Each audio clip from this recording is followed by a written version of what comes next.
సిద్దిపేట జిల్లా మండలం మిట్టపల్లిలోని సురభి మెడికల్ కాలేజీలో విషాద ఘటన చోటు చేసుకుంది. ఫిజియోథెరపీ మొదటి సంవత్సరం చదువుతున్న శ్రీజ అనే విద్యార్థిని ఆత్మహత్యకు పాల్పడింది. విషయం తెలుసుకున్న పోలీసులు ఘటనా స్థలానికి చేరుకుని పరిశీలించారు.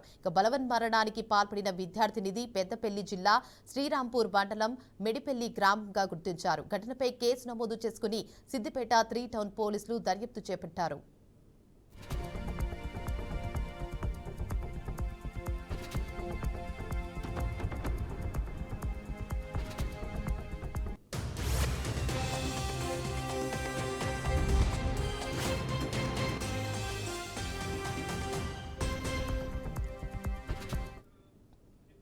సిద్దిపేట జిల్లా మండలం మిట్టపల్లిలోని సురభి మెడికల్ కాలేజీలో విషాద ఘటన చోటు చేసుకుంది.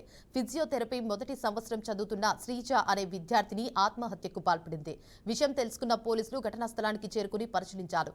బలవన్మరణానికి పాల్పడిన విద్యార్థినిది పెద్దపల్లి జిల్లా శ్రీరాంపూర్ మండలం మెడిపల్లి గ్రామంగా గుర్తించారు. ఘటనపై కేసు నమోదు చేసి సిద్దిపేట 3 టౌన్ పోలీసులు దర్యాప్తు చేపట్టారు. చంద్రబాబు సర్కార్పై టీటీడీ మాజీ చైర్మన్ భూమన కరుణాకర్ రెడ్డి సంచలన ఆరోపణలు చేశారు. తిరుమల పరకామణి కేసులో మళ్లీ ఎఫ్ఐఆర్ వేసేందుకు సిద్ధం చంద్రబాబు నిర్ణయం తీసుకున్నారన్నారు.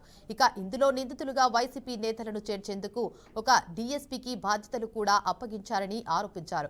2 రోజుల్లోనే దీనిపై మళ్లీ టీటీడీతో ఫిర్యాదు చేయిస్తారని తమకు సమాచారం అందిందన్నారు.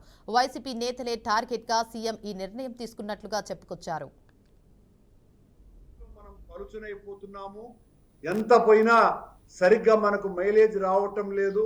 అయినా దీన్ని తిడుతూనే ఉండండి వైసీపీ వాళ్ళని చెబుతూనే దీని నుంచి బయటపడటానికి పరకామణి కేసుకు సంబంధించి దాదాపు 2 నెలల పాటు 2 డీజీ స్థాయి అధికారులు, ఏసీబీ సిఐడి డీజీ స్థాయి అధికారులు హైకోర్టు ఆదేశాల అనుసారం విచారణ చేయించి కోర్టుకు నివేదించినారు. దానికి సంబంధించి 3 వ్యాజ్యాలు సాక్షాత్తు హైకోర్టు ప్రధాన న్యాయమూర్తి దగ్గర పెండింగ్ లో ఉండగా ముఖ్యమంత్రి గారు ఈ రోజున దీనికి సంబంధించి పరకామణికి సంబంధించి మళ్లీ ఎఫ్ఐఆర్ ను వెయ్యాలా దృష్టిని మళ్లించటానికి చేస్తున్నటువంటి కుట్ర, ప్రభుత్వం చేస్తున్నటువంటి ఈ చర్య న్యాయస్థానాన్ని లెక్క చేయని తనమే, సర్వోన్నత న్యాయస్థానాన్ని కించపరచటమే, సాక్షాత్తు సుప్రీంకోర్టు ఇచ్చినటువంటి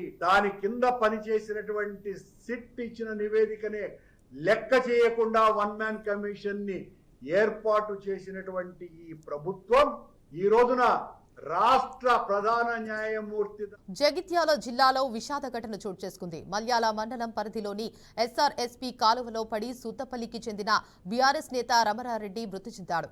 ఆయన మాజీ పెగడపల్లి మండలం సింగిల్ విండో వైస్ చైర్మన్ గా పనిచేశారు. ఇవాళ ఉదయం మల్యాల వరద కాలువలో కారుతో సహా ఆయన మృతదేహం అనుమానాస్పద పరిస్థితిలో కనిపించింది.